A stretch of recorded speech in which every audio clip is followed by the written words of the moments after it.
Hello everyone, welcome to सानिक्स। तो आज से हम क्लास 6 पॉलिटी की एनसीईआरटी शुरू करने जा रहे हैं, जो कि है सामाजिक एवं राजनीतिक जीवन फर्स्ट। इसमें हम कंप्लीट पॉलिटी की एनसीईआरटी को simple hand written notes and easy flow chart के माध्यम से करेंगे।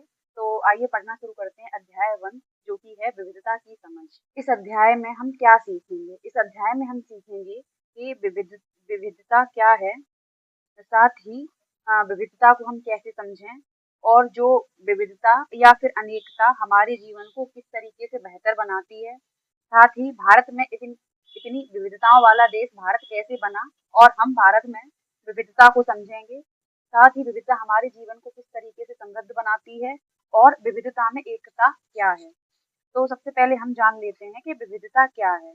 विविधता का मतलब है अलग अलग प्रकार की चीजें होना, उसको हम विविधता कहते हैं। अब हम समझ लेते हैं कि जो भारत में विविधता है वो किस प्रकार से नजर आती है। तो जो भारत में विविधता है, हम देखते हैं कि भारत में विभिन्न विभिन्न लोगों का विभिन्न विभिन्न धर्म है, अलग अलग जातियां हैं, अलग अलग भाषाएं हैं। साथ ही लोग अलग अलग प्रकार का भोजन करते हैं और किस तरीके से लोग अलग अलग त्योहार, अलग अलग प्रकार के त्योहार सेलिब्रेट करते हैं। अलग अलग कल्चर, रीति रिवाज, भारत के हर कोने में अलग अलग रीति रिवाज, कल्चर, त्योहार मनाए जाते हैं। इस तरीके से हम भारत में विविधता की बात करते हैं। अब हम जान लेते हैं कि हम विविधता को कैसे समझेंगे। तो विविधता को समझने के कैसे समझ सकते हैं? हम लोगों के जीवन के बारे में जानकर, हम लोगों के जीवन के बारे में जानकर विविधता को आसानी से समझ सकते हैं कि लोग जो हैं वो अलग अलग तरीके के लोग, अलग अलग जगह के लोग किस प्रकार से रहते हैं, किस तरीके से वो कपड़े पहनते हैं, साथ ही वह क्या खाते हैं। और विविधताओं को समझने के लिए कुछ भौगोलिक कारण भी होते हैं। जैसे कि कुछ लोग हैं वो पहाड़ी इलाकों में रहते हैं, कुछ मैदानी इलाकों में रहते हैं, कुछ समुद्र के किनारे लोग बसे हुए हैं। तो उनकी जीवन शैली अलग अलग होती है। और जलवायु भी विविधता को समझने का एक प्रमुख कारण है, अ, कारक है। और जैसे कि ठंडे गर्म क्षेत्र अलग अलग होते हैं, उनका खान पीन अलग अलग होता है। सिमिलरली ऐतिहासिक कारण भी हैं कि जैसे कुछ पुराने समय में लोग आकर रहने बसने लगे थे। तो इस प्रकार अलग अलग क्षेत्रों की, अलग अलग राज्यों की विविधताएं हैं वो अलग अलग हैं।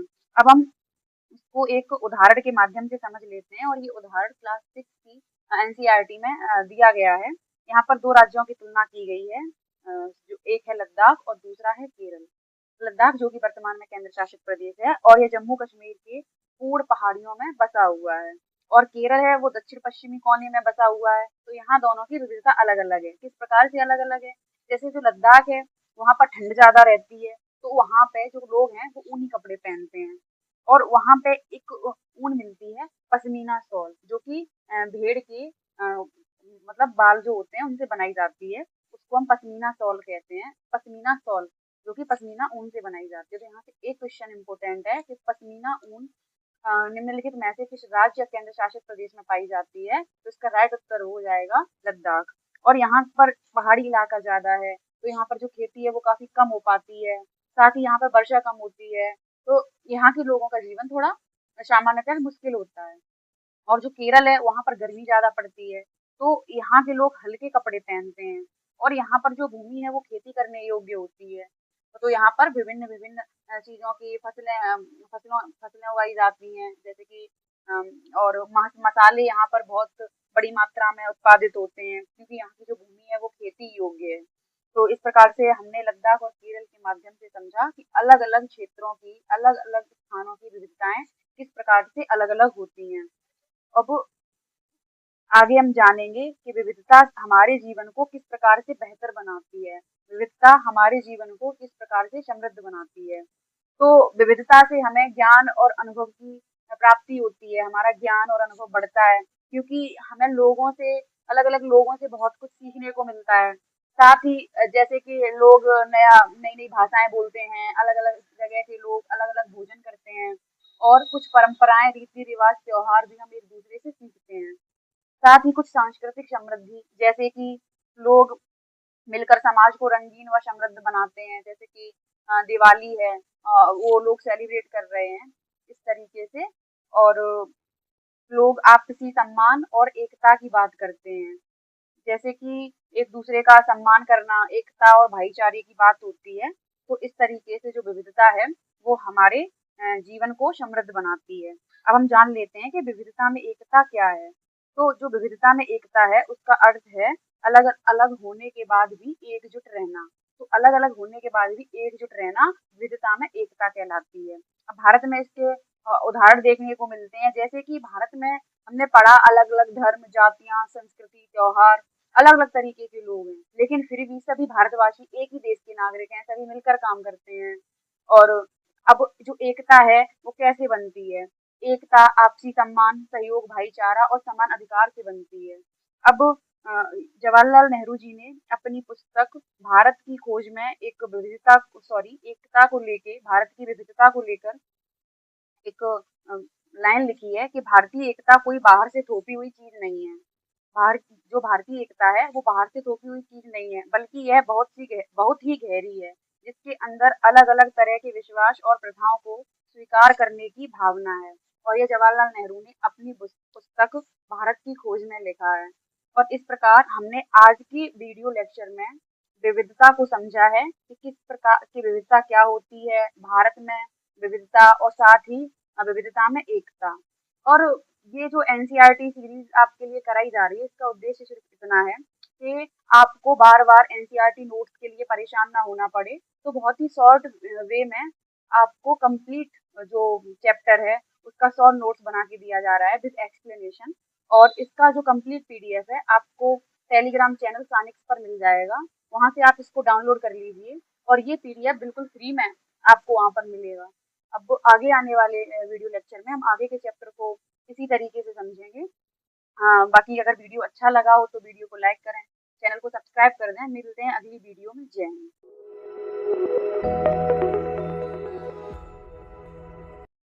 आज हम पढ़ेंगे अध्याय 2 जो कि है विविधता एवं भेदभाव, और यह पॉलिटी क्लास 6 एनसीईआरटी का दूसरा चैप्टर है। पिछली वीडियो में हमने समझा था कि विविधता क्या है और भारत में विविधता तथा विविधता में एकता क्या होती है। तो इस चैप्टर में हम इस चैप्टर के अंतर्गत क्या सीखेंगे, हम जानेंगे कि भेदभाव क्या है, साथ ही भेदभाव के कारण क्या हैं, और रूढ़िवादिता क्या है, पूर्वाग्रह क्या है, और भेदभाव के परिणाम क्या हो सकते हैं। साथ ही डॉक्टर भीमराव अंबेडकर जी का क्या योगदान रहा, और संविधान व समानता की बात करेंगे, और अंत में हम जानेंगे कि हमें क्या करना चाहिए। तो सबसे पहले हम जान लेते हैं कि भेदभाव क्या है। तो जो भेदभाव होता है उसका मतलब होता है कि जब किसी व्यक्ति के साथ अलग और गलत तरीके से व्यवहार किया जाए उसको हम भेदभाव कहते हैं। उदाहरण के रूप में हम समझ लेते हैं, जैसे कि जाति के आधार पर भेदभाव, धर्म के आधार पर भेदभाव, और अमीरी गरीबी के आधार पर भी भेदभाव किया जाता है। अब भेदभाव के कारण समझ लेते हैं कि भेदभाव के कारण क्या क्या हो सकते हैं। भेदभाव के कारण हैं उसमें से सबसे पहले हो सकता है कि अलग पहचान होना, जैसे कि धर्म, भाषा, जाति के आधार पर, और आर्थिक स्थिति जैसे कि अमीरी और गरीबी। साथ ही सामाजिक सोच के जो लोग हैं वो दूसरों को कमतर आंकते हैं। साथ ही कुछ लोग लड़कियों को कमजोर समझते हैं कि जैसे उनके अंदर एक मिथक होता है कि जैसे लड़कियों को घर के काम करने चाहिए, लड़कों को बाहर के काम करने चाहिए, लड़कियां एरोप्लेन नहीं उड़ा सकती, लड़कियां ट्रेन नहीं चला सकती। तो इस प्रकार से लोग लड़के लड़कियों में भी भेदभाव करते हैं। उसके बाद हम समझेंगे रूढ़िवादिता क्या है। तो जो रूढ़िवादिता है उसका मतलब है, उसका अर्थ होता है कि जब हम सभी लोगों को एक ही छवि में बांध देते हैं या उनके बारे में कोई भी पक्की धारणा बना लेते हैं। और इसका सिंपल सा मतलब ये है कि किसी के भी बारे में, किसी भी समूह के बारे में पहले से कुछ गलत धारणा बना लेना, उसको हम रूढ़िवादिता कहते हैं। अब उदाहरण के रूप में हम समझ सकते हैं कि किसी खास देश, धर्म, लिंग के होने के कारण उनको कंजूस, अपराधी या बेवकूफ समझ लेना। मतलब हम पहले से ही धारणा बना लेते हैं कि ये तो गरीब ही हैं, इनकी सोच ऐसी होगी, और इसको हम रूढ़िवादिता कहते हैं। अब हम समझेंगे पूर्वाग्रह। तो पूर्वाग्रह का मतलब होता है कि हम किसी के भी बारे में पहले से कोई भी राय बना लेते हैं और उसको अपने दिमाग में बैठा लेते हैं। और ये जो राय होती है सामान्यतः नकारात्मक ही होती है, तो इसको हम पूर्वाग्रह कहते हैं। अब ये जो पूर्वाग्रह है इसके हम कुछ उदाहरण समझेंगे, जैसे कि लोगों के धार्मिक विश्वास। तो जो लोग हैं वो अलग अलग धर्म मानते हैं और अलग अलग धर्मों में अलग अलग मान्यताएं हैं। काफी बार ये चीजें अंधविश्वास का भी रूप ले लेती हैं पूर्वाग्रह के कारण। और उनकी जो स्किन होती है उसके कलर से लोग उनके बारे में उनको जज करने लगते हैं, और साथ ही जो वह किस क्षेत्र में रहते हैं इस आधार पर उनके बारे में हम कुछ भी नकारात्मक छवि बना लेते हैं। साथ ही जिस तरीके से वे लोग बोलते हैं, जैसे कुछ लोगों को इंग्लिश बोलना नहीं आता तो उनके बारे में हम गलत सोचने लगते हैं कि ये तो बिना पढ़े लिखे, ये तो अनपढ़ है, लेकिन वास्तव में ऐसा नहीं होता है। साथ ही उनके पहनावे और कपड़ों को देखकर भी हम अपने मन में कुछ नकारात्मक धारणाएं बना लेते हैं, तो इसी को हम पूर्वाग्रह कहते हैं। आगे हम समझेंगे कि भेदभाव के परिणाम क्या हो सकते हैं। तो जो भेदभाव के परिणाम है वैसे तो कई हो सकते हैं, लेकिन एनसीईआरटी में एक रीजन बताया गया है कि भेदभाव के परिणाम है उससे समाज में असमानता बढ़ेगी। जैसे सभी लोगों को समान शिक्षा नहीं मिलेगी, नौकरी नहीं मिलेगी और सम्मान नहीं मिलता। इस तरीके से ये भेदभाव के परिणाम हो सकते हैं कि समाज में असमानता बढ़ेगी। उसके बाद हम समझेंगे संविधान और समानता। हमारे भारतीय संविधान में समानता को लेकर क्या क्या बातें की गई हैं, इनको हम देख लेते हैं। तो सबसे पहले संविधान की प्रस्तावना में सभी भारतीयों को समान प्रतिष्ठा, समान अवसर प्रदान किए गए हैं। साथ ही संविधान में बताया गया है कि सभी को बराबर माना जाए और सभी को समान अधिकार प्राप्त हैं। और भारतीय संविधान धर्मनिरपेक्षता की भी बात करता है। धर्मनिरपेक्षता का मतलब होता है कि किसी भी व्यक्ति को धर्म मानने की, स्वीकार करने की आज़ादी है, उसमें राज्य का कोई भी हस्तक्षेप नहीं होगा। साथ ही भारतीय संविधान में अस्पृश्यता यानी कि छुआछूत को अपराध बताया गया है। अब हम देख लेते हैं डॉक्टर भीमराव अंबेडकर का योगदान क्या रहा है। तो जो डॉक्टर भीमराव अंबेडकर हैं, सबसे पहले तो इनको संविधान का पिता माना जाता है। और ये जो डॉक्टर भीमराव अंबेडकर थे ये महार जाति से थे। तो महार जाति एक निम्न जाति मानी जाती है। तो इन्होंने अपनी लाइफ में कई तरीके के भेदभाव का सामना किया था और इन्होंने छुआछूत के खिलाफ लड़ाई भी लड़ी थी और समानता के इन्होंने अधिकार दिलाए। इसीलिए इनको संविधान का पिता भी कहा जाता है। आगे हम जानेंगे कि हमें क्या करना चाहिए। हमें क्या करना चाहिए? हमें सभी के साथ समान व्यवहार करना चाहिए। हमें किसी का मजाक नहीं उड़ाना चाहिए। साथ ही हमें भेदभाव का विरोध करना चाहिए। अब आपके लिए एक मेंस क्वेश्चन, आप इसको लिखने का प्रयास कीजिएगा कि भारत का संविधान समानता के बारे में क्या कहता है। आपको यह क्यों लगता है कि सभी लोगों में समानता होना जरूरी है? तो इस क्वेश्चन को आप लिखिएगा। और आज की वीडियो में हमने क्लास 6 पॉलिटी का सेकंड चैप्टर कंप्लीट किया है, जिसमें हमने समझा है विविधता एवं भेदभाव। और अगर आपको वीडियो अच्छी लगी हो तो वीडियो को लाइक करें, चैनल को सब्सक्राइब करें, साथ ही बेल आइकन प्रेस करें, जिससे आगे आने वाले सभी वीडियोज का नोटिफिकेशन आप तक पहुंच सके। मिलते हैं अगले लेक्चर में। जय हिंद।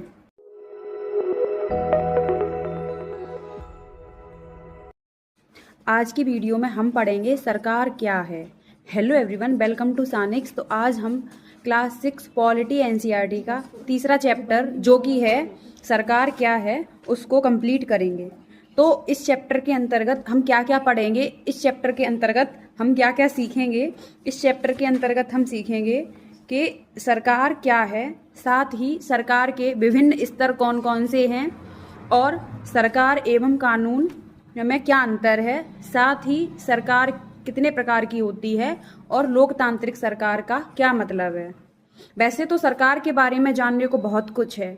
आगे आने वाली क्लासेस में हम सरकार को डिटेल में समझेंगे, लेकिन क्लास 6 की जो एनसीईआरटी है उसमें बेसिक्स जानकारी दी गई है और वो आपके फाउंडेशन के लिए बहुत ज़रूरी है। तो पूरी कोशिश करूँगी कि आपको ये सब चीज़ें आसानी से याद हो जाएं और आपके कंसेप्ट क्लियर हो जाएं।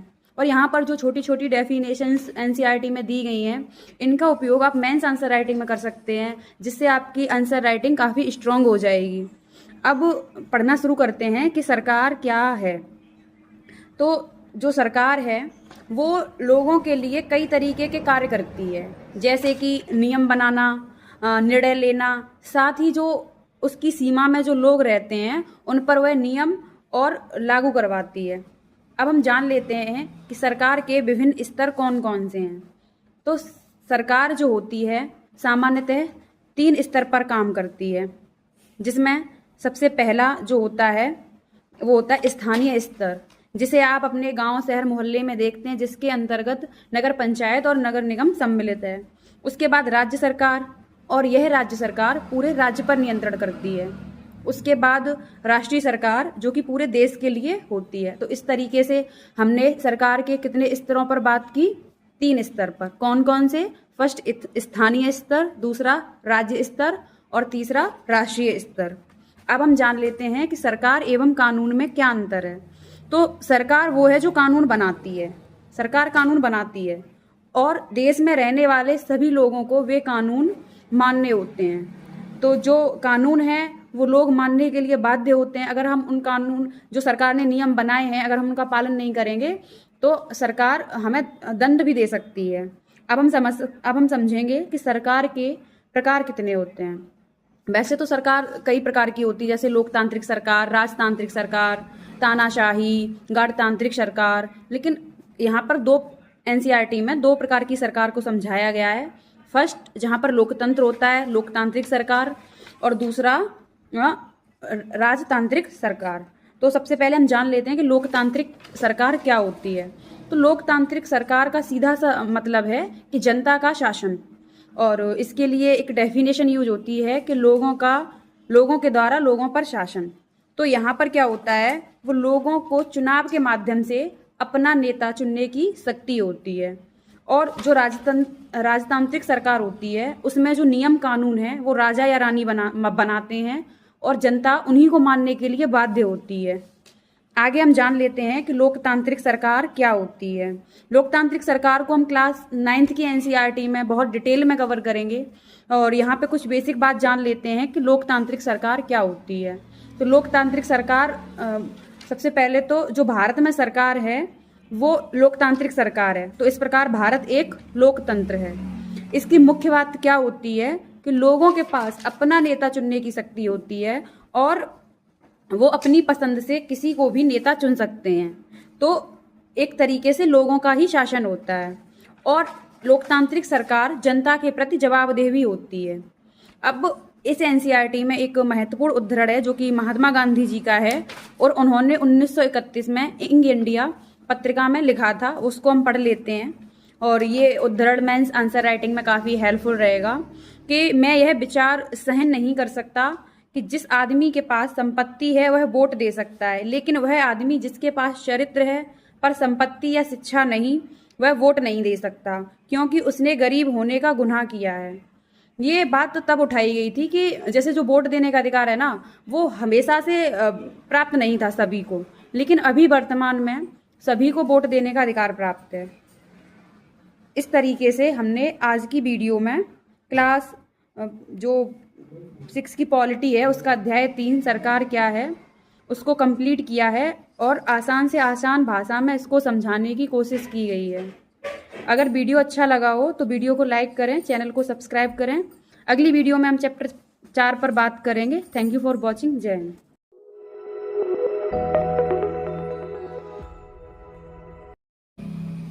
हेलो एवरीवन, वेलकम टू सानिक्स। तो आज हम पढ़ेंगे लोकतांत्रिक सरकार के मुख्य तत्व, जो कि क्लास 6 पॉलिटी एनसीईआरटी का 4था अध्याय है, जिसमें हम जानेंगे कि लोकतांत्रिक सरकार के मुख्य तत्व क्या होते हैं।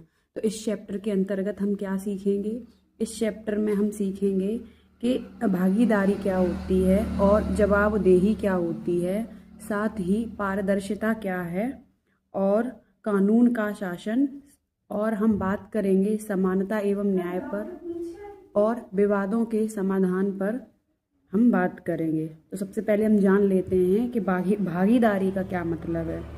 अब जैसे जो चुनाव होते हैं, तो आप पिछले चैप्टर में हमने लोकतंत्र के बारे में बेसिक जानकारी ली थी कि लोगों का शासन ही लोकतंत्र कहलाता है। जो चुनाव होते हैं, क्या होता है कि लोकतंत्र में लोग अपने प्रतिनिधि को चुनते हैं, और जो चुनाव हैं वो नियमित समय पर कराए जाते हैं। जैसे कि लोकतांत्रिक सरकार में, हमारे भारत में जो चुनाव होते हैं वो प्रत्येक 5 वर्ष पर होते हैं। तो इससे क्या होता है कि जनता को सरकार बदलने का मौका मिलता है। तो ये लोकतंत्र के विशेषता है कि जनता को सरकार बदलने का मौका मिल रहा है और प्रत्येक 5 वर्ष पर चुनाव कराए जाते हैं और जो लोग हैं वो अपने प्रतिनिधि को अपनी पसंद के अनुसार चुन सकते हैं। साथ ही प्रतिनिधि जो होते हैं वो कौन लोग होते हैं, वो चुने हुए लोग जो जनता की ओर से निर्णय लेते हैं। साथ ही उन्हें लोगों की जो प्रतिनिधि हैं उन्हें लोगों की समस्याएं समझनी और उठानी होती हैं। जैसे लोगों ने चुनाव किया, अपने प्रतिनिधि को चुना, तो जो प्रतिनिधि हैं उनका काम क्या होगा कि लोगों की समस्याओं को समझें और उन पर आवाज़ उठाएं। अब हम समझेंगे कि जवाबदेहिता क्या होती है। जवाबदेहिता लोकतांत्रिक सरकार का मुख्य तत्व है। इसमें हम जान लेते हैं कि जो सरकार है और प्रतिनिधि है वो जनता के प्रति जवाबदेह होते हैं। यानी कि लोकतांत्रिक सरकार में क्या होता है, जो सरकार और जो प्रतिनिधि जनता के द्वारा चुने गए हैं वो लोगों के प्रति, जनता के प्रति जवाबदेह होते हैं। उन्हें क्या करना है कि वे अपने जो भी काम कर रहे हैं और अगर वो सही से नहीं कर रहे हैं तो उन्हें हटाया भी जा सकता है। तो इस तरीके से सरकार की और प्रतिनिधियों की जवाबदेहिता होती है लोगों के प्रति। अब हम जान लेते हैं पारदर्शिता क्या होती है। तो पारदर्शिता का मतलब है कि सरकार की नीतियां और जो भी सरकार निर्णय ले रही है उनमें खुलापन होना चाहिए और लोगों को जानकारी मिलनी चाहिए कि सरकार क्या कर रही है और सरकार कैसे काम कर रही है, कैसे निर्णय ले रही है और जो सरकार है वो अपने काम में खुलापन रखे। इसी को हम पारदर्शिता कहते हैं। अब हम बात करेंगे लोकतांत्रिक सरकार के एक और मुख्य तत्व की, जो कि है कानून का शासन। तो लोकतांत्रिक सरकार में कानून का शासन होता है, यानी कि सभी कानून के शासन से मतलब है कि कोई भी व्यक्ति कानून से ऊपर नहीं है और सभी लोगों के लिए कानून बराबर है, चाहे वो किसी भी धर्म, जाति, लिंग से ही क्यों ना हो। तो इस सभी के लिए क्या है, कानून बराबर है। तो इसे ही हम कानून का शासन कहते हैं। उसके बाद हम बात करेंगे समानता एवं न्याय पर। तो समानता, जैसे सभी नागरिकों को समान अधिकार प्राप्त हैं और जैसे कि कुछ मौलिक अधिकार। अब हम जानेंगे न्याय। न्याय का मतलब है किसी भी व्यक्ति के साथ भेदभाव नहीं किया जाएगा, चाहे वह किसी भी धर्म, जाति से ही क्यों ना हो। जैसे भारतीय संविधान में कानून बनाया गया है कि छुआछूत कोई भी नहीं करेगा, यानी कि छुआछूत के अंत पर बात की गई है। पिछले अध्याय में हमने जाना था कि जो डॉक्टर भीमराव अंबेडकर जी हैं उन्होंने यह कानून बनाने में बहुत महत्वपूर्ण भूमिका निभाई है। और अब हम बात करते हैं अधिकारों की रक्षा की, यानी कि लोकतांत्रिक सरकार में हमारे जो भी राइट्स हैं, हमारे जो भी अधिकार हैं, उनकी रक्षा की बात की जाती है कि कैसे, जैसे जो भी मौलिक अधिकार हैं उनको सुरक्षित रखा जाए। अब हम बात करेंगे कि जो भी लोकतांत्रिक सरकार होती है उसकी एक अन्य विशेषता है कि जो भी विवाद हो रहे हैं उनका समाधान किया जाए। तो सबसे पहले हम ये जानते हैं कि जो विवाद हैं वो क्यों होते होंगे। तो विवाद क्यों होते होंगे, आप सोच के देखिए। हम पहले ही अध्याय से पढ़ते आ रहे हैं कि विविधता क्या है और भारत में विविधता, क्योंकि हर जगह के लोगों का अलग अलग कल्चर है, अलग अलग पहनावा है, अलग अलग संस्कृति है, जिससे लोगों के जो भी मूल्य हैं वो आपस में टकराते रहते हैं। और कभी कभी क्या होता है, हम आपस में तालमेल नहीं बैठा पाते हैं, जिससे क्या होता है, विवाद की स्थिति बन जाती है। तो इनको सुलझाने का कार्य भी सरकार करती है कानून बनाकर। अब हम कुछ उदाहरण देख लेते हैं जो एनसीईआरटी में ही बताए गए हैं। 2 मुख्य उदाहरण हैं। एक तो विवाद है जब भी कोई धार्मिक जुलूस या उत्सव होता है तो उस स्थिति में कई बार विवाद की स्थिति उत्पन्न हो जाती है। तो इसके सुलझाने में जो सरकार है वो मुख्य भूमिका निभाती है और स्पेशली जो पुलिस होती है वो इन विवादों को सुलझाने में मुख्य भूमिका निभाती है। जो भी विवाद हुआ है 2 कम्युनिटी को लेकर, आपस में उनसे सलाह मशवरा करके उन्हें समझा देती है। एक अन्य विवाद होता है जैसे कि नदियों के पानी के बंटवारे को लेकर विवाद। अब जैसे कि आप देख लो, कावेरी नदी का जो जल विवाद है वो कर्नाटक और तमिलनाडु 2 राज्यों के बीच है। तो वहाँ जो पानी है कि उसके बंटवारे को लेकर विवाद बना रहता है। तो इस प्रकार से जो लोकतांत्रिक सरकार है वो विवादों का समाधान भी करती है। अब आपके लिए मेंस के 2 क्वेश्चन हैं, आप इनको लिखने का प्रयास कीजिए और ये क्वेश्चन एनसीईआरटी के इसी चैप्टर से सॉल्व हो जाएंगे। अब ये क्वेश्चन प्रैक्टिस इसलिए कराई जा रही है कि आप छोटे छोटे क्वेश्चंस लिखना यहाँ से शुरू करेंगे तो जब हम क्लास 11th-12th का एनसीईआरटी पढ़ेंगे वहाँ तक आपका फाउंडेशन बहुत स्ट्रांग हो चुका होगा। तो पहला क्वेश्चन है कि विभिन्न विवादों और मुद्दों को सुलझाने के लिए सरकार की जरूरत क्यों होती है। आप इसको लिखने का प्रयास करना। और दूसरा क्वेश्चन ये है कि सभी लोगों के साथ समानता का व्यवहार हो, इसे सुनिश्चित करने के लिए सरकार क्या कदम उठाती है कि सभी लोगों के लिए कैसा व्यवहार हो, समान। तो इसको सुनिश्चित करने के लिए सरकार ने क्या क्या कदम उठाए हैं। तो इन दोनों क्वेश्चन की आप प्रैक्टिस कीजिए। और आज के लेक्चर में हमने क्लास 6 पॉलिटी एनसीईआरटी का चौथा चैप्टर जो कि था लोकतांत्रिक सरकार के मुख्य तत्व, इसको कंप्लीट किया है। आगे आने वाली वीडियोस में हम चैप्टर 5 पर बात करेंगे और इसी प्रकार जैसे ये चैप्टर कंप्लीट कराया गया है आपको हैंड रिटेन नोट्स के माध्यम से, ऐसे ही आगे के भी चैप्टर कंप्लीट करने हैं। तो अगर वीडियो अच्छा लगा हो तो वीडियो को लाइक करें, चैनल को सब्सक्राइब करें। मिलते हैं अगले वीडियो में। जय हिंद।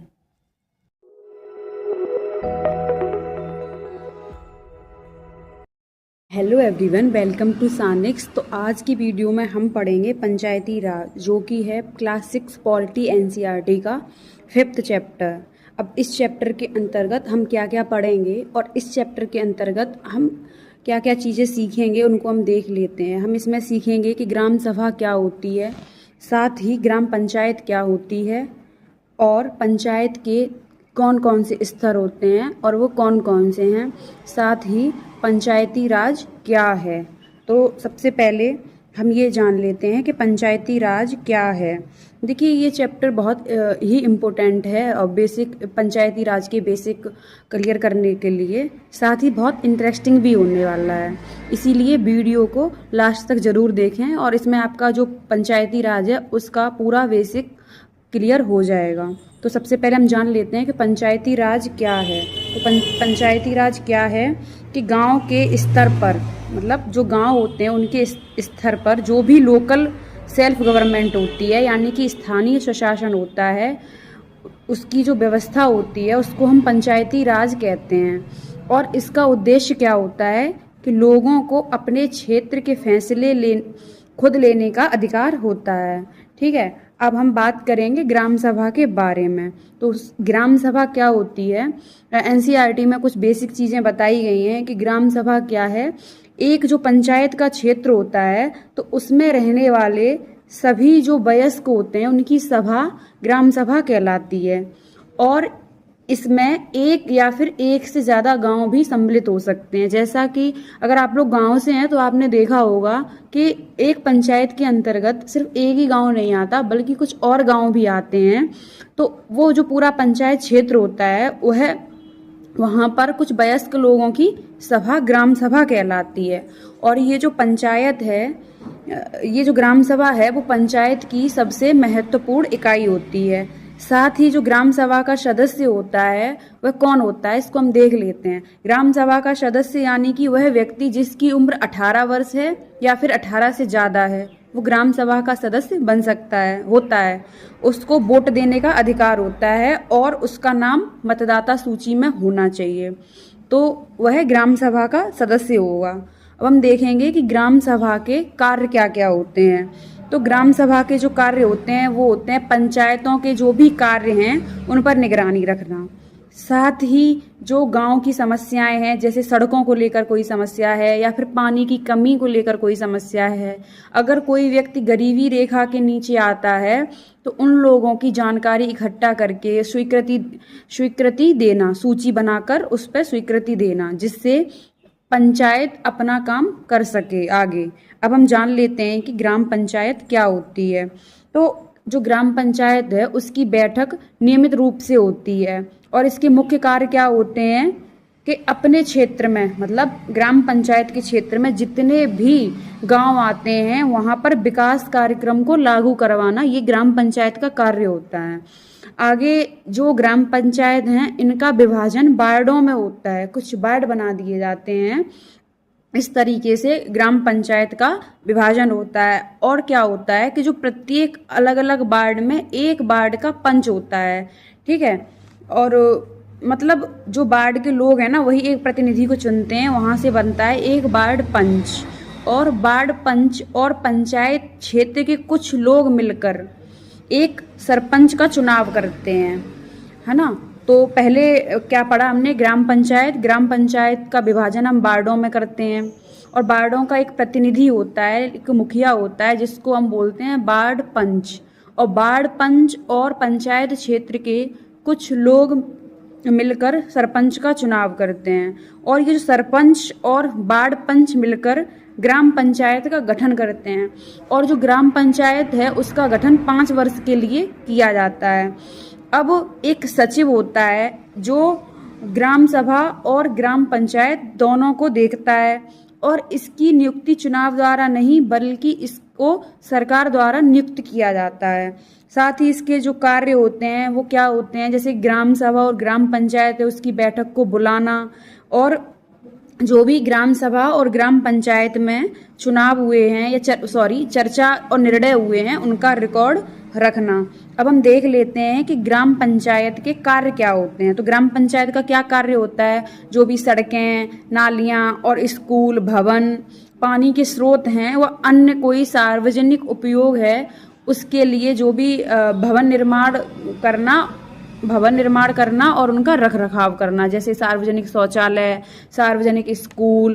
तो ये सब ग्राम पंचायत का काम होता है कि अपने क्षेत्र के विकास के लिए इन चीज़ों का निर्माण और रख रखाव कर पाना। उसके बाद जो भी स्थानीय टैक्स होता है, लोकल टैक्स होता है, उसको लगाना, जैसे कि बाजारों में, मेलों में, और इसको टैक्स को कलेक्ट करना। उसके बाद गांव के लोगों को कुछ रोजगार देने संबंधी योजनाएं लागू करना। अब हम जान लेते हैं कि गांव जो भी ग्राम पंचायत है उसकी आमदनी के स्रोत क्या होते हैं। तो जो ग्राम पंचायत है उसकी आमदनी के स्रोत होते हैं कि घरों व बाजारों पर लगाए जाने वाले कुछ कर, साथ ही विभिन्न सरकारी विभागों द्वारा चलाई गई योजनाओं की राशि जो जनपद एवं जिला पंचायत द्वारा आती है। उसके बाद समुदाय के काम के लिए मिलने वाले दान। तो ये सब ग्राम पंचायत की आमदनी के स्रोत हैं। यहाँ पर एनसीईआरटी में यही सब पॉइंट गिवन है। आगे हम पढ़ लेते हैं कि पंचायत के 3 स्तर कौन कौन से होते हैं। देखिए, लोकतांत्रिक सरकार में पंचायत के 3 स्तर माने गए हैं।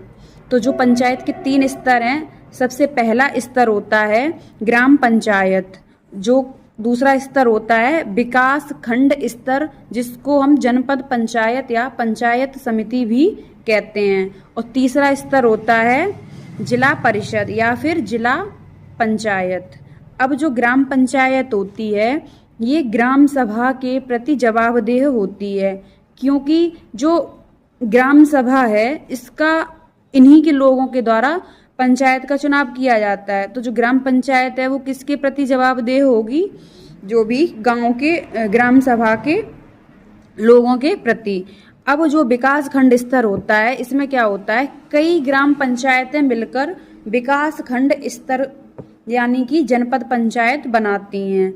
उसके बाद जो जिला परिषद है उसका कार्य होता है कि जिले के स्तर पर विकास योजनाएं लागू करना। ये डायग्राम आप जो GS2 है जिसमें पॉलिटी का सेक्शन पूछा जाता है, मेंस UPSC हो या फिर PCS, वहाँ पे इस डायग्राम का यूज कर सकते हैं, जिससे निश्चित ही तौर पर आपके कुछ मार्क्स अवश्य बढ़ जाएंगे। तो ऐसे डायग्राम्स NCERT से हमें मिल जाते हैं, मतलब मैंने ये बनाए हैं और ये आप इजीली यहाँ से कर सकते हैं। इसको नोट आउट कर लें और आगे अपने आंसर्स में इनको यूज़ करें, जिससे आपकी आंसर राइटिंग भी अच्छी होती जाएगी। अब एक मेंस का क्वेश्चन है आप सभी के लिए, इसको लिखिएगा कि आपके विचार में ग्राम सभा का क्या महत्व है। क्या आपको लगता है कि सभी लोगों को ग्राम सभा की बैठक में भाग लेना चाहिए और क्यों?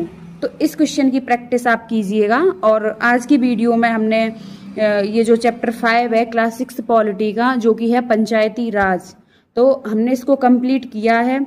साथ ही हमने कोशिश की है पंचायती राज को आसान भाषा में समझने की। वैसे भी क्लास 6 का NCERT बहुत आसान है, तो इसको आराम से कवर किया जा सकता है और ज़्यादा पैनिक होने की ज़रूरत नहीं है।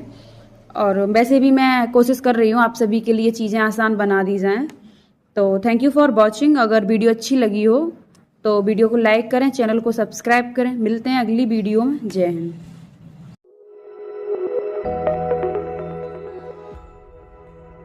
तो आज हम पढ़ेंगे गांव में प्रशासन, जो कि है क्लास 6 पॉलिटी एनसीईआरटी का 6वां अध्याय, जो कि है गांव में प्रशासन। तो इस चैप्टर में हम क्या पढ़ेंगे? हम इस चैप्टर में पढ़ेंगे कि गांव प्रशासन क्या है और पुलिस व कानून व्यवस्था किस प्रकार से कार्य करती है, साथ ही जो गांव में झगड़े होते हैं उनका निपटारा कैसे होता है, और जो पटवारी होता है उसका क्या कार्य होता है, और तहसीलदार का क्या कार्य है। साथ ही पंचायत व प्रशासन के संबंध पर हम बात करेंगे और हम जानेंगे कि जो भूमि अभिलेख हैं वो क्यों जरूरी हैं। साथ ही महिलाओं के कुछ अधिकार हैं वो क्या हैं। तो सबसे पहले हम जान लेते हैं कि गांव प्रशासन क्या होता है। तो जो गांव प्रशासन है उसका मतलब है, जैसे गांव है तो भारत में क्या है, बहुत सारे गांव हैं। भारत में बहुत सारे गांव हैं, तो इसलिए वहाँ पर जो प्रशासन करना है वो ज़रूरी होता है। तो इसी को हम गांव प्रशासन कहते हैं कि गांव में प्रशासन करना। अब गांव प्रशासन का मुख्य कार्य क्या होता है? गांव प्रशासन का मुख्य कार्य है वो होता है कि वहाँ की कानून और व्यवस्था को बनाए रखना। दूसरा, जो भी जमीन होती है गांव में उनके रिकॉर्ड को रखना, और जो विवाद होते हैं गांव में उनको सुलझाना। अब हम समझ लेते हैं वहाँ पर जो पुलिस है उसका क्षेत्र क्या है, पुलिस और कानून व्यवस्था गांव में किस प्रकार से काम करती है।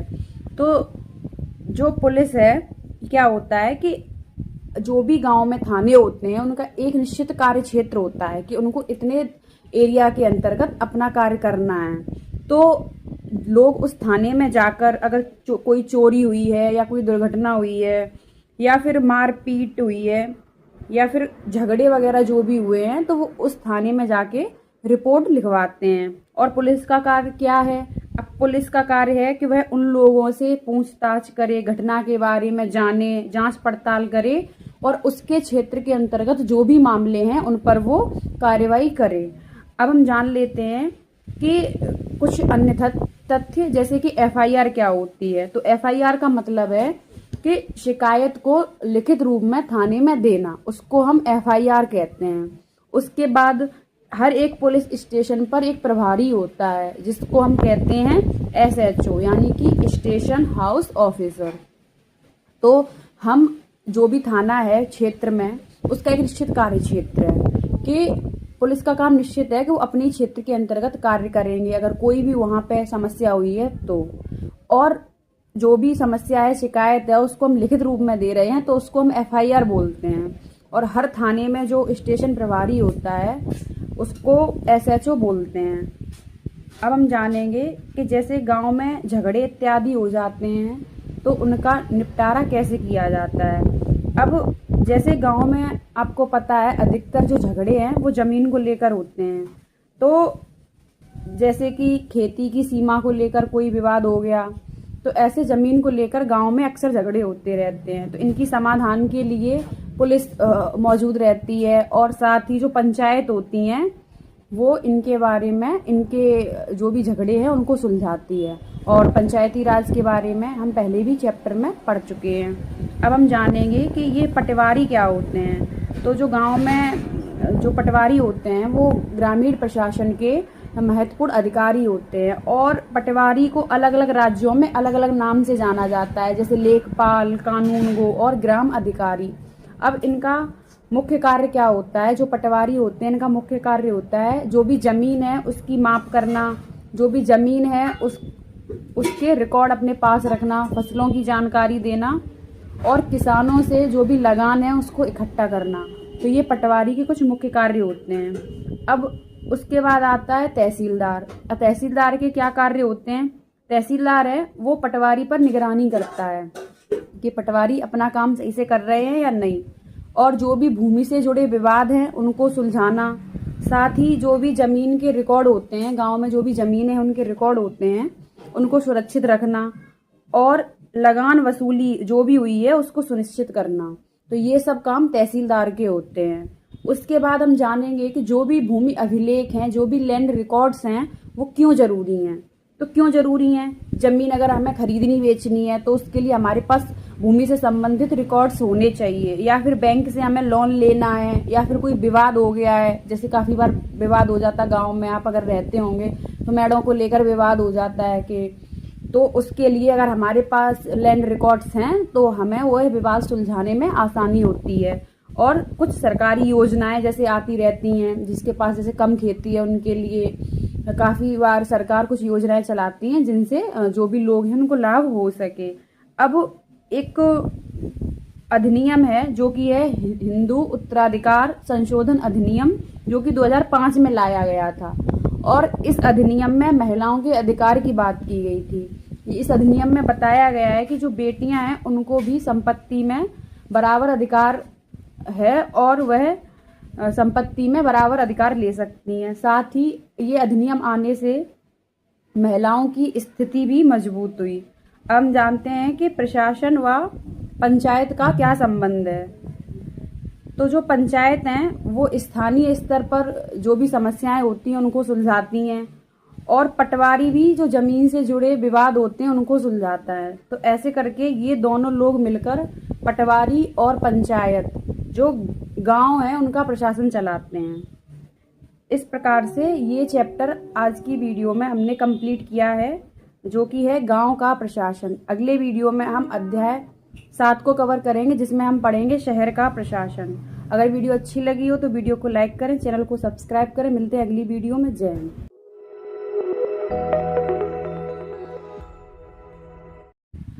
हेलो एवरीवन, स्वागत है आप सभी का आज की वीडियो में। तो आज हम पढ़ेंगे नगर प्रशासन, यानी कि नगर में प्रशासन किस तरीके से होता है, जो कि क्लास 6 पॉलिटी एनसीईआरटी का 7वां अध्याय है।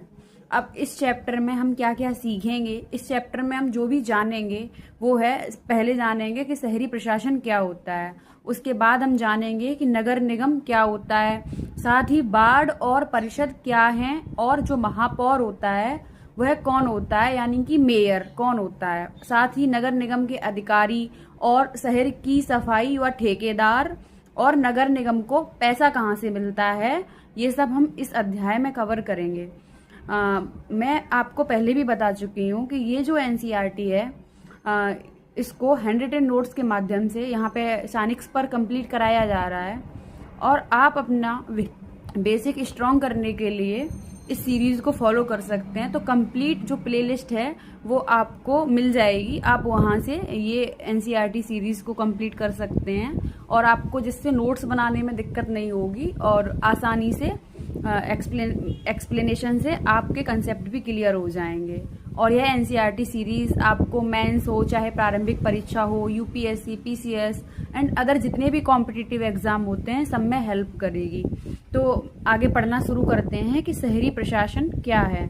तो शहरी प्रशासन क्या है कि जो शहर में रहने वाले लोग हैं उनकी सुविधाओं और समस्याओं का समाधान करने के लिए जो व्यवस्थाएं की गई हैं, जैसे गांव में जो प्रशासन करते हैं उनको गांव प्रशासन कहते हैं, ऐसे ही शहर की जो समस्याएं हैं उनको सुलझाने के लिए जो भी सुविधाएं हैं वो प्रदान कराने के लिए शहर के लोगों को जो भी व्यवस्था की जाती है उसको हम शहरी प्रशासन कहते हैं।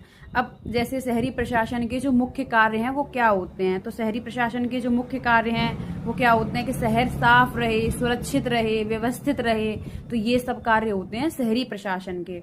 अब हम जान लेते हैं कि नगर निगम क्या होता है। तो नगर निगम क्या होता है, नगर निगम का मतलब है कि जो भी बड़े शहर हैं उनमें प्रशासन चलाने वाली एक संस्था होती है। ये जो प्रशासन है ये भी तो कोई चलाता होगा, तो इसके लिए नगर निगम होता है।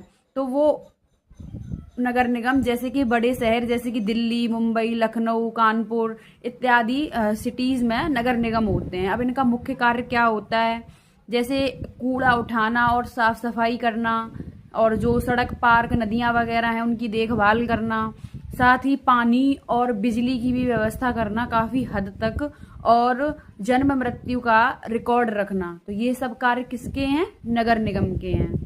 अब हम जानेंगे कि जो वार्ड होते हैं और पार्षद होते हैं वह क्या होते हैं। तो देखो, शहर को ना छोटे छोटे हिस्सों में बांट दिया जाता है। और अगर आप शहर में रहते होंगे तो इजीली कनेक्ट कर पा रहे होंगे कि जो शहर में छोटे छोटे हिस्से होते हैं उनको वार्डों में कनेक्ट कर दिया जाता है। और हर वार्ड से एक प्रतिनिधि भी चुना जाता है, एक लीडर चुना जाता है जिसको हम पार्षद कहते हैं। और ये जो पार्षद हैं ये जनता की समस्याएं नगर निगम तक पहुंचाते हैं। तो पता चलता है कि कौन कौन सी समस्याएं शहरों में हो रही हैं।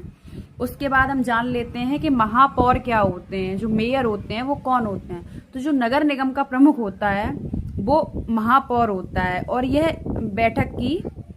अध्यक्षता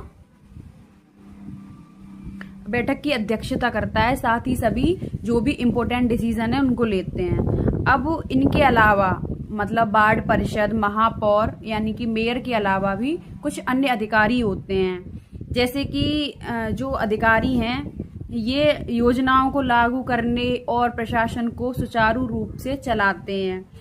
जैसे कि एक आयुक्त होते हैं जो कि मुख्य अधिकारी होते हैं। तो जो नगर निगम के मुख्य अधिकारी होते हैं उनको क्या कहते हैं? आयुक्त। साथ ही जो नगर निगम का प्रमुख होता है उनको मेयर कहते हैं और वार्डों से जो प्रतिनिधि चुने जाते हैं उनको हम पार्षद कहते हैं। अब हम जानेंगे कि जो नगर निगम होता है उसको पैसा कहाँ से मिलता है। तो नगर निगम को जो पैसा मिलता है उसके अलग अलग तरीके हैं। जैसे कि काफ़ी काफ़ी घर पे, दुकान पर टैक्स लगता है, साथ ही संपत्ति पर टैक्स लगता है, लेकिन उससे सिर्फ 25 से 30% ही नगर निगम को प्राप्त होता है। साथ ही शिक्षा पर कर लगता है और जो दुकान होटल होते हैं उनके मालिकों पर भी टैक्स लगता है। कभी कभी मनोरंजन पर भी कर लगता है और सरकार से जो मिलने वाला फंड होता है वहाँ से नगर निगम को पैसा मिलता है। आगे हम पढ़ते हैं कि जो शहर है उसकी साफ सफाई और ठेकेदार। तो क्या होता है कि जो शहर हैं कई बार शहर की साफ सफाई का कार्य है वो ठेकेदारों को दे दिया जाता है और इससे क्या होता है काम जल्दी हो जाता है। लेकिन इसमें कुछ समस्याएं भी आती हैं, जैसे कि कर्मचारियों को ठीक से वेतन ना मिलना, समय पर काम ना होना, तो ये सब समस्याएं भी होती हैं।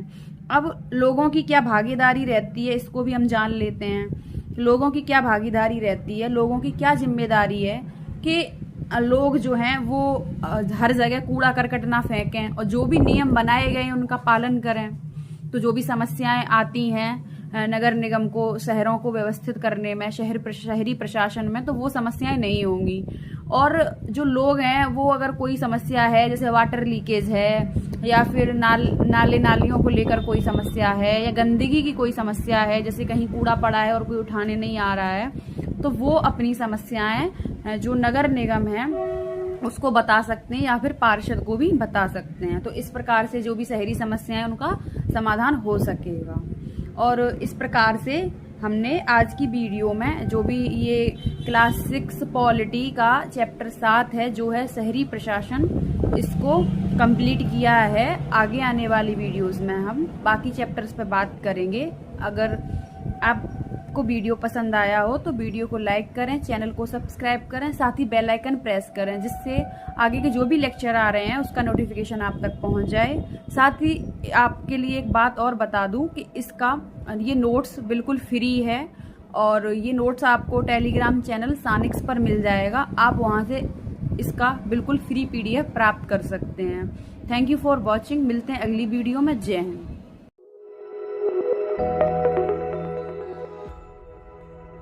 हेलो एवरीवन, आज की वीडियो में हम पढ़ेंगे ग्रामीण क्षेत्रों में आजीविका, जो कि क्लास 6 पॉलिटी NCERT का 8वां अध्याय है, जिसमें हम ग्रामीण आजीविका के बारे में पढ़ेंगे। तो इस चैप्टर के अंतर्गत हम क्या क्या सीखेंगे? इस चैप्टर में हम सीखेंगे कि आजीविका क्या है, साथ ही गांव में जो मुख्य आजीविका क्या होती है, और हम जानेंगे जो किसान हैं उनके प्रकार क्या हैं, साथ ही खेती के प्रकार और किसानों की समस्याओं पर हम बात करेंगे। साथ ही इसमें जो भी ग्रामीण जीवन की खास बात है उस पर हम चर्चा करेंगे और जो भी गैर कृषि कार्य हैं उन पर भी हम बात करेंगे। अब हम जान लेते हैं कि आजीविका क्या होती है। तो आजीविका का मतलब होता है जो भी लोगों द्वारा जीवन चलाने के लिए किया गया काम होता है उसको हम आजीविका कहते हैं। और जो गाँव के मुख्य आजीविका पर अब हम बात कर लेते हैं कि जो गाँव में मुख्य आजीविकाएँ क्या होती हैं। तो आप सोचकर देखिए कि जो गाँव के लोग हैं, वो अपने जीवन चलाने के लिए क्या-क्या करते होंगे। तो जो गाँव के लोग हैं, उनके लिए सबसे जो प्रमुख कार्य होता है, वो होता है खेती करना और साथ ही पशुपालन करना, जिसमें वो गाय, भैंस, बकरी जैसे पशुओं को पालते हैं और यहीं से दूध, दही होता है, उससे उनकी आय का स्रोत भी जनरेट होता है और साथ ही मछली पालन, मजदूरी करना और कुछ अन्य कार्य जैसे कि बढ़ई, सिलाई, लोहार, दुकानदार, तो इस तरीके से जो गाँव के लोग हैं, वो अपनी आजीविका का निर्वहन करते हैं। उसके बाद हम देखते हैं कि किसानों के प्रकार क्या हैं। तो जो किसान होते हैं, अब हम बात कर लेते हैं किसानों के प्रकार के बारे में। तो जो गाँव में किसान हैं, वो मुख्यतः 3 तरीके के होते हैं। एक तो बड़े किसान, दूसरे छोटे किसान और एक वो जो भूमिहीन मज़दूर हैं।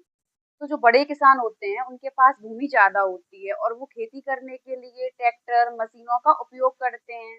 तो निश्चित ही तौर पर उनकी आय कैसी होती होगी? ज़्यादा होती होगी। इसके विपरीत जो छोटे किसान होते हैं, उनके पास ज़मीन बहुत कम होती है और वो खेतों में जो काम करते हैं, खुद काम करते हैं और वहाँ से आय भी कम आती है। उसके बाद जो भूमिहीन मज़दूर हैं, उनके पास ज़मीन नहीं होती है और वे दूसरे लोगों के खेतों में जाकर काम करते हैं, यानी कि मज़दूरी करते हैं। तो इस तरीके से जो भूमिहीन मज़दूर हैं, उनका जीवन निर्वाह होता है।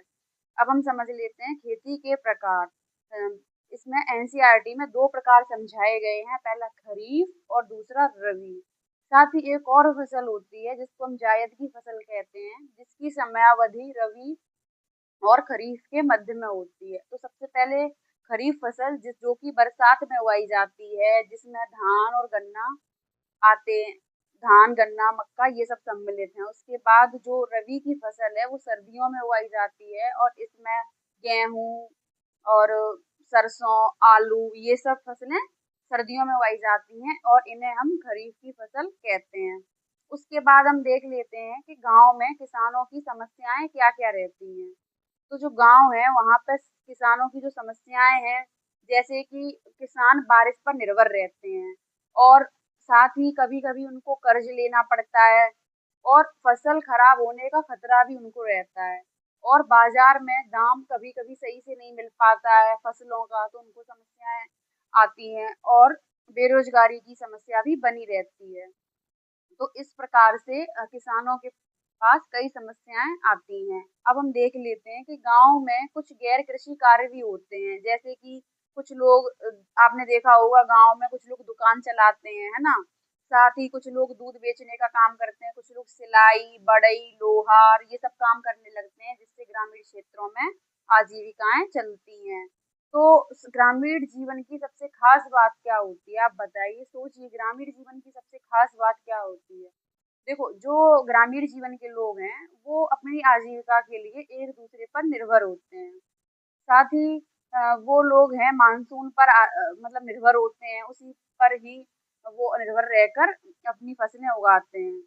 तो इस प्रकार से ग्रामीण आजीविका में कई समस्याएँ भी होती हैं। आज की वीडियो में हमने क्लास 6 पॉलिटी एनसीईआरटी का 8th चैप्टर जो कि है ग्रामीण क्षेत्रों में आजीविका, इसको कंप्लीट समझा है और कंसेप्ट क्लियरिटी पर बात की है। आगे आने वाली वीडियो में हम अगले चैप्टर पर बात करेंगे जो कि क्लास 6 पॉलिटी एनसीईआरटी का लास्ट चैप्टर होगा और उसी के साथ ये क्लास 6 की जो एनसीईआरटी है इसको हम कंप्लीट कर लेंगे। तो थैंक यू फॉर वॉचिंग, मिलते हैं अगली वीडियो में। जय हिंद।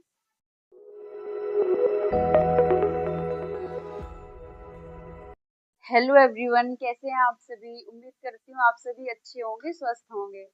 और आज की वीडियो में हम पढ़ेंगे शहरी क्षेत्रों में आजीविका, जो कि क्लास 6 पॉलिटी एनसीईआरटी का 9वां अध्याय है और ये क्लास 6 पॉलिटी का लास्ट चैप्टर भी है। तो उम्मीद करती हूँ आपको ये जो एनसीईआरटी सीरीज स्टार्ट की गई है, जिसमें हैंड रिटन नोट्स के माध्यम से आपको कंसेप्ट क्लियर कराए जा रहे हैं और आपको ये सीरीज पसंद आ रही होगी। तो आइए हम इस चैप्टर को पढ़ना शुरू करते हैं। तो इस चैप्टर के अंतर्गत हम क्या-क्या सीखेंगे? इस चैप्टर में हम जानेंगे कि शहरी आजीविका के क्या प्रकार हैं और शहर में लोगों की स्थिति कैसी होती है, खास करके उनकी स्थिति जो गरीब होते हैं, और स्ट्रीट वेंडर्स क्या होते हैं, साथ ही कुछ मुख्य समस्याएं यहाँ की क्या होती हैं। तो सबसे पहले हम बात कर लेते हैं शहरी आजीविका के बारे में। तो जो शहरी आजीविका है उसके दो प्रकार बताए गए हैं। पहला जो औपचारिक क्षेत्र होते हैं वो, और दूसरा अनौपचारिक क्षेत्र। तो जो औपचारिक क्षेत्र होते हैं उनमें क्या होता है कि यहाँ पर अनौपचार सॉरी एक मिनट। तो औपचारिक क्षेत्र में जो भी नौकरी होती है वो स्थायी होती है, साथ ही यहाँ पर नियमित वेतन मिलता है, और जो भी काम होता है वो सरकारी या फिर बड़ी कंपनियों में होता है। और जो अनौपचारिक क्षेत्र होते हैं उसमें जो नौकरी है वो अस्थायी होती है और वेतन निश्चित होता है। अब औपचारिक क्षेत्र में कौन-कौन से लोग सम्मिलित हैं, जैसे कि शिक्षक, बैंक कर्मचारी या फिर सरकारी अधिकारी हैं, वो औपचारिक क्षेत्र में आते हैं। और अनौपचारिक क्षेत्र में जैसे रिक्शा चालक, मजदूर, घरेलू कामगार और कुछ स्ट्रीट वेंडर्स। अब हम समझ लेते हैं कि स्ट्रीट वेंडर्स क्या होते हैं। तो जो स्ट्रीट वेंडर्स हैं, आपने देखा होगा सड़कों पर कुछ लोग सामान बेचते हैं, है ना? जैसे बड़ा पाव गर्ल को आप जानते होंगे। तो वो स्ट्रीट वेंडर्स में आती है, और आपने कई बार सुना होगा कि कहीं कहती थी वो कि पुलिस मुझे परेशान कर रही है, यहाँ से कार्ड हटाने को बोल रही है। तो इसी प्रकार जो स्ट्रीट वेंडर्स हैं उनको पुलिस और का कभी-कभी नगर निगम का भी सामना करना पड़ता है। और अब हम जान लेते हैं कि शहर में गरीबों की स्थिति क्या होती है।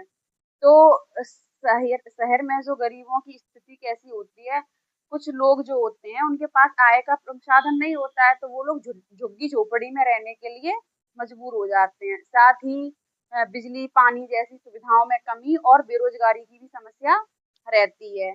अब कुछ और समस्याओं पर हम बात कर लेते हैं, जैसे कि वहाँ बेरोजगारी ज्यादा रहती है, यानी कि गाँव से ज्यादातर लोग शहरों में चले जाते हैं अब काम की तलाश में, लेकिन लिमिट होती है ना हर चीज की। तो इस प्रकार से वहाँ के लोगों को भी बेरोजगारी का सामना करना पड़ता है।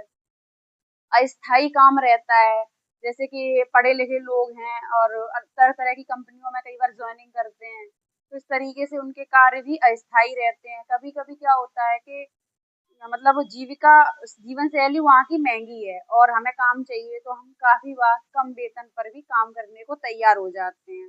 और एक समस्या हम देख ही चुके हैं जो स्ट्रीट वेंडर्स की समस्या है। तो इस प्रकार आज की वीडियो में हमने ये जो पॉलिटी एनसीईआरटी का लास्ट चैप्टर था इसको भी समाप्त कर लिया है। अब अगले लेक्चर्स में हम क्लास 7th पॉलिटी एनसीईआरटी पर बात करेंगे। उम्मीद करती हूँ आपको ये एनसीईआरटी सीरीज पसंद आ रही होगी, और अगर वीडियो अच्छा लगा हो तो वीडियो को लाइक, चैनल को सब्सक्राइब करें। मिलते हैं अगली वीडियो में। जय हिंद।